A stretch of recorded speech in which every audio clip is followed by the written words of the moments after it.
Good morning, friends. I came for a walk early this morning here in Vermont, in the northeast of the so-called United States. And I know a lot of you are sitting at home, wherever you are around the world. And so I thought I'd take you on a little part of the walk with me. It's pretty sunny out today, but as you can see, I'm wearing a lot of clothes. This is mid-March, and in Vermont, historically, in historical memory, in my memory, it's almost always still cold at this time of year. Usually there's still snow.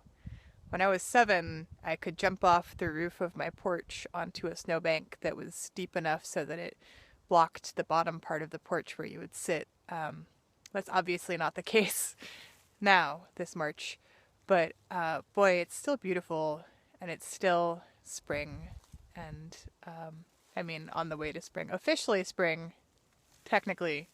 Equinox was just this Thursday, March 19th. So maybe I'll just tell you a little bit about what we're looking at. See if I can. Nope, can't flip the screen. Not that tech savvy. For those of you that don't know the Northeast landscape, there's a whole bunch of different kinds of trees. This is one of them. It's birch tree. And there's a number of different kinds of birch. So here, probably tree people are going to correct me on this, but I'm pretty sure this is a paper birch. I do know that a little bit further down here, there are some black birch as I walk into the wind. Black birch, or sweet birch, is a beautiful northeastern medicine plant that I've worked with, and people have worked with on this continent for a really long time to help with inflammation. It's one of the ways you can tell it's black birch is because it tastes like wintergreen. Is the part of the chemistry in the bark of the tree is the same as the wintergreen plant, which is actually where people first started to extract that flavor for gum from. So that minty, sweet taste. And I will now see if I can show you what I mean by that. So here's the tree I'm looking at, and I'm just gonna give it a good taste. So this is people who have gone on walks with me will tell you this is a thing that I do.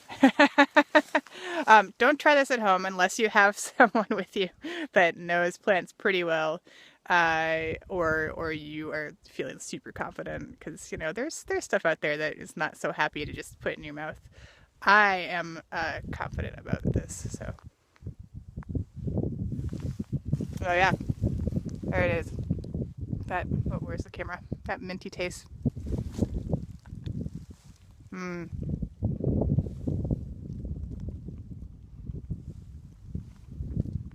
Oh yeah, the buds are great. This is why deer eat them. Well, it's probably only one of the reasons. But there it is. It's a plant that's great for inflammation and gut lining things. So if your tummy's upset, a cup of black birch tea is nice.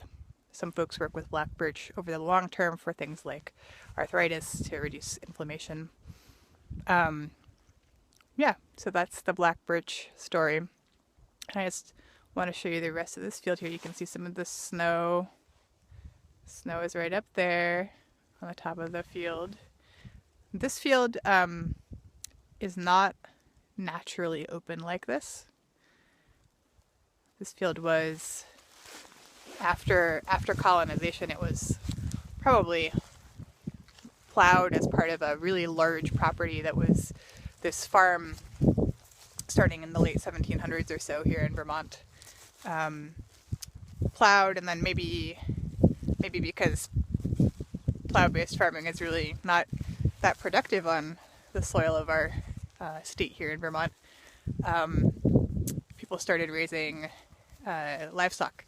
So this place might have had sheep on it. I'm not exactly sure. But sheep were really big in Vermont in the 18th and 19th century. And So it might have had sheep, and then in the mid to late 20th century, it had Christmas trees. So it's a Christmas tree farm. So this whole field was full of spruce, except for obviously the trees that are not spruce. And there's 3 of them remaining. You can see up there, those 3 spruce trees beyond the big tall tree. Maybe I'll walk up there with you and show you. 3 left. The field is now just kept open. Some folks come every year to cut the grass for hay for livestock. And this field is kind of in the middle of a chunk of woods. And it's also got a spectacular view of my favorite mountain, which you can't quite see yet in the viewfinder, but I will. Viewfinder, where'd that come from? I don't know. In the screen, but I'll show you when we get a little higher up. So, one of the things that I'm doing during this time is trying to figure out how to get in better relationship with the place that I live. My ancestors are from Scotland and Germany on mom's and dad's side. Some came back over to this continent as far back as 1620, and some as recently as 1918. And actually, my great-grandfather died in the influenza epidemic of 1918. So my ancestry is much on my mind right now. What are the lessons that I can learn from it, both in terms of what they might have done and what they might have learned, and the strengths of theirs that I carry, and the things that I don't want to do again.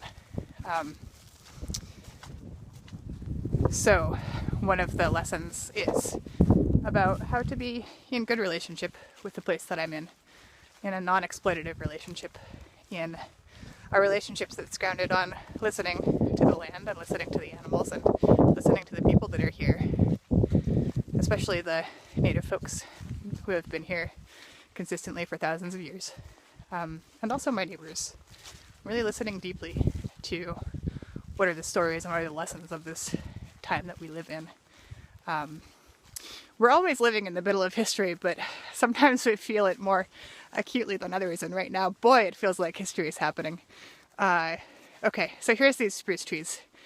They're pretty magnificent and majestic, and big. Evergreen's also great medicine. I've been holding a pine bough this whole time, actually. This is a white pine, northeastern white pine. It smells like pine. And I'm going to, when I get back to my apartment in the barn, I'm going to make some tea out of its needles. Very high in vitamin C, which is, you may have heard, one of the things that we can use to support our immune systems, especially under times of stress. So, white pine. I only have this one bough, and this bough will last me, I don't know, probably a week. Take only what you need.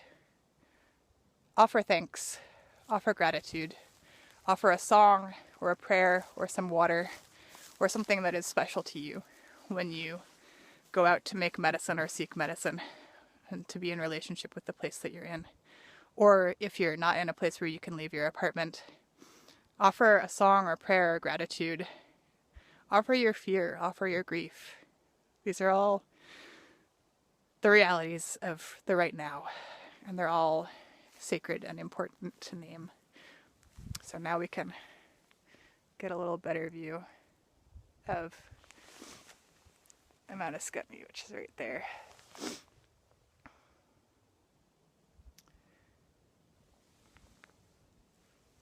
I'm sending love to you wherever you are across the planet. We are in this together. We can use this time to make a change. If you can rest, rest. Just sit, just stop. Take a medicine moment for